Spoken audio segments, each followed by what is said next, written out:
SN हाइवेको pitch गर्ने काम धमाधम अघि बढ्दै 500 मिटर जति चाहिँ पिच भइसकेको छ। लक्ष्मी मार्गबाट अलिकति तलतिर चिस्याङभन्दा माथितिर धमाधम काम भइरहेको छ।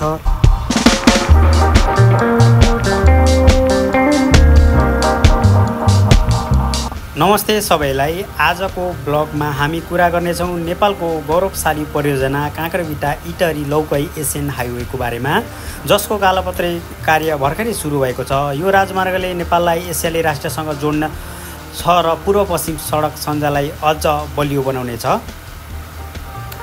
यो मेगा प्रोजेक्ट नेपालको यातायात र व्यापारमा कसरी क्रान्ति ल्याउनेछ जान्नको लागि ब्लग हेर्न नभुल्नुहोला। लाइक, कमेन्ट र सेयर गर्नुहोस् अनि सडक यात्रा मन पराउने साथीहरूलाई ट्याग गर्नुहोस्, सब्सक्राइब गर्नुहोस् र बेल बटन आइकन थिच्नुहोस्, किनकि यस्तो रोचक अपडेटहरू आउँदैछन्।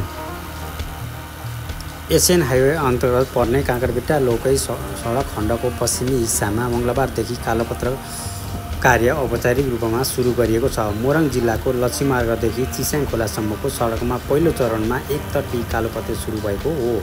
सडक निर्माणको जिम्मा लिएको CRFG 2G जेबी निर्माण कम्पनीले असार महिनाभित्र पहिलो चरणको कालोपत्र कार्य सम्पन्न गर्न लक्ष्य लिएको छ। कम्पनीको कन्ट्र्याक्टर इन्जिनियरिङ डोरमणि पौडेलको अनुसार अहिले मौसम अनुकूल भएकाले दैनिक झन्डै आधा किलोमिटर भन्दा बढी कालोपत्र गर्न सकिने अनुमान गरिएको छ। अन्तर्राष्ट्रिय रणनीति महत्त्व बोकेको सडक खण्ड एसएन हाइवे सञ्जालमा पर्छ, जसले नेपालको पूर्वी नाका काँक्रेबिटाबाट पश्चिमी सीमा गौरा फन्टा कैलालीसम्मको महत्त्वपूर्ण यातायात र व्यापारिक मार्ग रूपमा काम गर्नेछ। आयोजनामा काँक्रेबिटादेखि इटहरीसम्मको 95 किलोमिटर खण्डलाई 5 भागमा विभाजन गरिएको छ।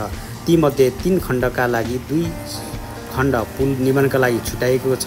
पूर्वतर्फको 45 किलोमिटर खण्ड काँक्रेबिटा केर्खा कालिका कन्स्ट्रक्सनले निर्माण गरिएको छ भने पश्चिमी खण्ड केर्खा गोठगाउँ CRFG 2G जीबीको जिम्मामा रहेको छ। गोठगाउँबाट इटहरीसम्मको ठेका भने कोभेन CIGC 2G जीबी लिएको छ। तेस्रो खण्डको इटहरीसम्मको कामका लागि पनि जिल्ला प्रशासन कार्यालय सुनसरीले 35 दिन सूचना जारी गरी सडकमा पर्ने संरचना हटाउनको लागि आग्रह गरिएको छ। संरचनाका साथै स्थानीयको समेत अवरोधको कारण इटहरीमा निर्माण अघि बढ्न सकेको छैन। सडक निर्माण सम्झौता 2024 फेब्रुअरी 2 मा गरिएको हो भने सम्पन्न म्याद 2027 फेब्रुअरी 2 तोकिएको छ। आयोजनाका निर्माणका क्रममा गुणस्तर सुनिश्चित गर्न अन्तर्राष्ट्रिय स्तरका परिचालन गरी प्राविधिक परीक्षण र मूल्याङ्कन भइरहेको आयोजनाले जनाएको छ। निर्माण सम्झौता भएको 15 महिनामा करिब 23% काम सकिएको छ। एसियाली राजमार्ग नम्बर 2 अन्तर्गत काँक्रेबिटाबाट लौकईसम्मको 120 किलोमिटर सडक स्तर उन्नति हुने भने पनि हाल 95.76 किलोमिटर मात्र काम भइरहेको छ। पूर्वी र पश्चिम खण्डमा विभाजन गरेर काम भइरहेको छ। चालु आर्थिक वर्षभित्र कम्तीमा 10 किलोमिटर कालोपत्र गर्ने लक्ष्य रहेको छ। आयोजना पूर्व खण्ड दमक कार्यालयका प्रमुख सुनिल बाबु पन्तका अनुसार पूर्वी खण्डमा 21% काम सम्पन्न भएको छ। पूर्वी खण्डमा पनि चालु आर्थिक अवधिमा 10 किलोमिटर कालोपत्र गर्ने लक्ष्य राखेको छ। पूर्वी खण्डमा 50 र पश्चिममा 70 वटा कल्भर्ट निर्माण भएका छन्। यो राजमार्ग बजार क्षेत्रमा 50 मिटर, जङ्गलमा 24 मिटर र ग्रामीण क्षेत्रमा 33 मिटर चौडा हुनेछ। एसियाली विकास ब्याङ्कको ऋण सहयोगमा 2080 साल माघ 19 गतेदेखि निर्माण सुरु भएको हो। खोला देखिरहनु भएको छ हजुरले, चिस्याङ खोला 2 यहाँ छु। यहाँबाट लक्ष्मी मार्गसम्म लगभग 10 किलोमिटर जति चाहिँ अहिले पहिलो चरणको पिच गर्ने भनेर भनिएको छ र लगभग 500 मिटर जति चाहिँ पिच भइसकेको छ भने अहिले यहाँ यो ठ्याक्कै चिस्याङ खोला 2 को अलिकति मास्तिरपट्टि चाहिँ यसरी पिच गर्नको लागि अलकत्र हाल्नको लागि रेडी गरेर मेसिनहरू यता राखिएको छ। हजुरहरूले यता देखिरहनु भएको छ।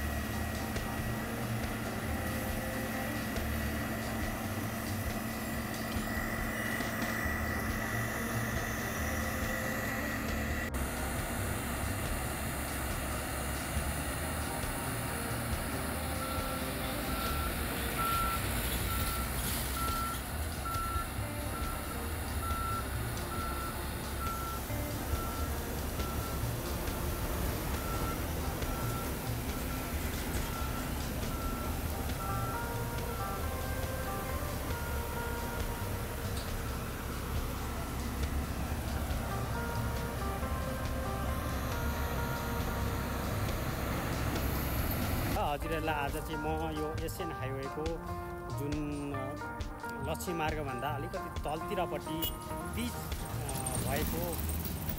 भइरहेको हजुरहरूलाई देखाइरहेको छु। यतापट्टि यहाँबाट सुरु भएको छ पिच, यता पनि चिस्याङ खोला 2बाट चाहिँ पिच गर्नको लागि सबै रेडी गरिरहेछ। यसरी रेडी गरेर पिच गर्न मात्रै बाँकी छ भने यहाँबाट चाहिँ यो लक्ष्मी मार्गभन्दा अलिक तलतिरबाट चाहिँ पिच सुरु गरिएको छ, पिच भइसकेको छ। यो चाहिँ वान साइडको 2 वेको वान साइडको चाहिँ पिच भएको छ अहिले, यता हजुरहरूले देखिरहनु भएको छ। ल हेर्नुहोस्, यसरी यो 2 वेको अब अर्को साइडमा पनि यसरी नै पिच हुनेछ। ल हेर्नुहोस्, लगभग 3 लेनको बाटो हो यो, देख्न सक्नुहुनेछ। एसएन हाइवेको लक्ष्मी मार्गभन्दा अलिकति तलतिरपट्टि सुरु भइसकेको छ पिच।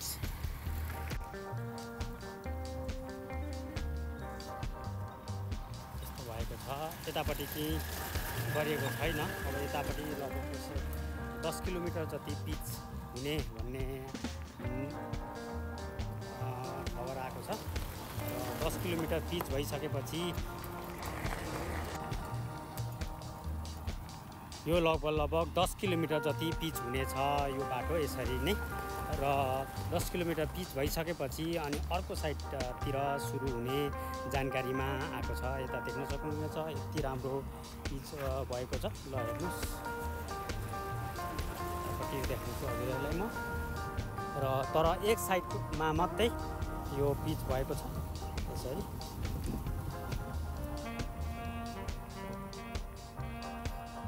एसएन हाइवे जुन महेन्द्र हाइवेलाई नै एसएन हाइवे स्तरोन्नति गर्ने क्रममा चाहिँ यो लक्ष्मी मार्गको छेउछाउ लक्ष्मी मार्गबाट चिस्याङसम्म यसरी पिच गरिएको छ। र चिस्याङ खोला नम्बर जुन चिस्याङ 2बाट अलिकति मास्तिरबाट चाहिँ अहिले पिच चाहिँ गरेको छैन, तर रेडी गरिएको छ, पेलेर रेडी गरिएको छ भने चिस्याङ खोला 2भन्दा लगभग 1 किलो मास्तिर चाहिँ यसरी पिच गरिएको छ।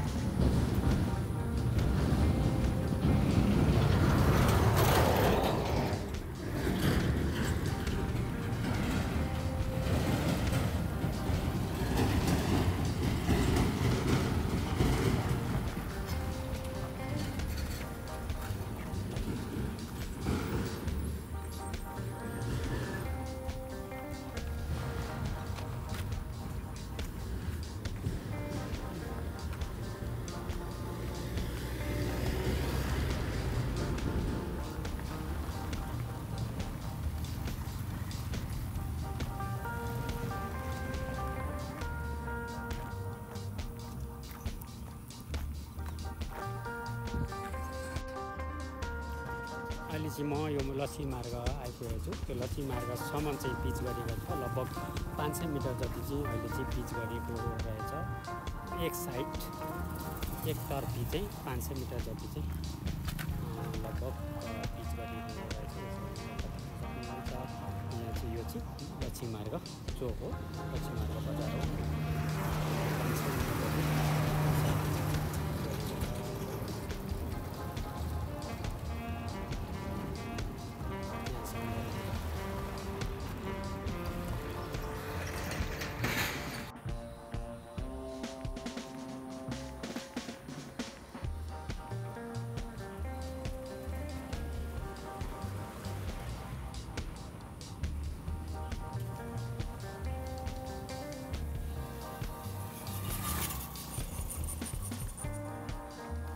लक्ष्मी मार्गबाट तलतिर छु।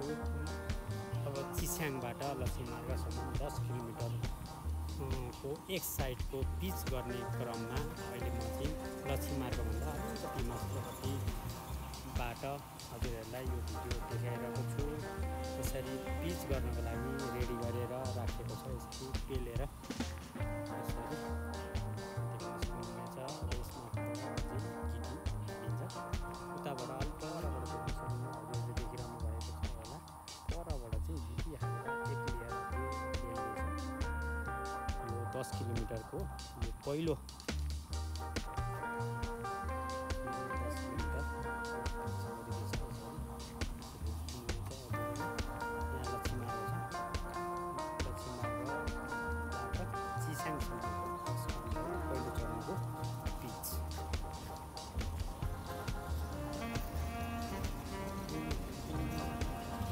एक साइडतिरको मात्रै पिच गरेको छ, एक साइडतिरको चाहिँ पिच छैन। आएर पहिलेको भन्दा जुन महेन्द्र हाइवे थियो, महेन्द्र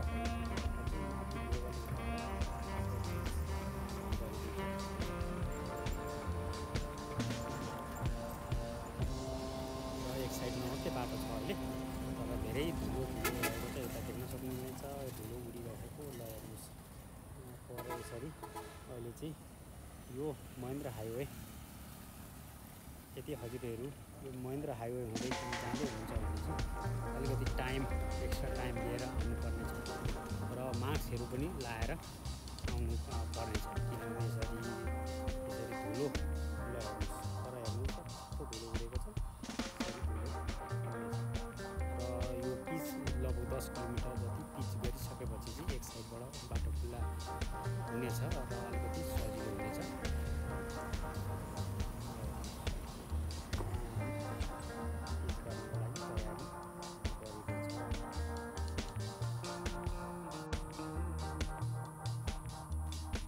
यहाँ चाहिँ पिच गर्नको लागि रेडी गरिदिएछ।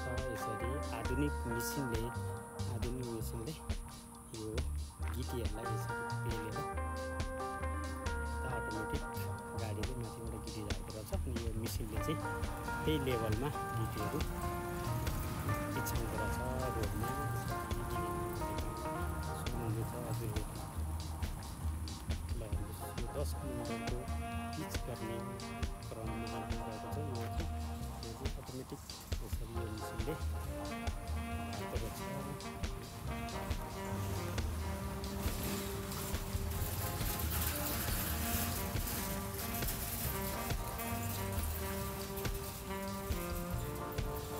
ब्रेकको टाइम भएर ब्रेकको टाइम हो, त्यही भएर मेसिनहरू चलेको छैन।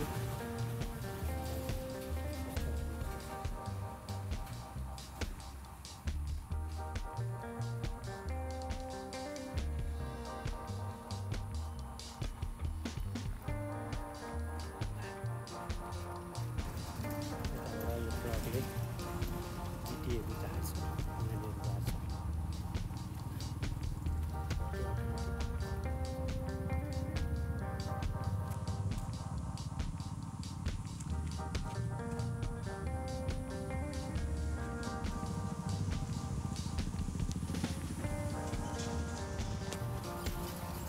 रेडी गरेर छ।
यति लेभल हुन्छ।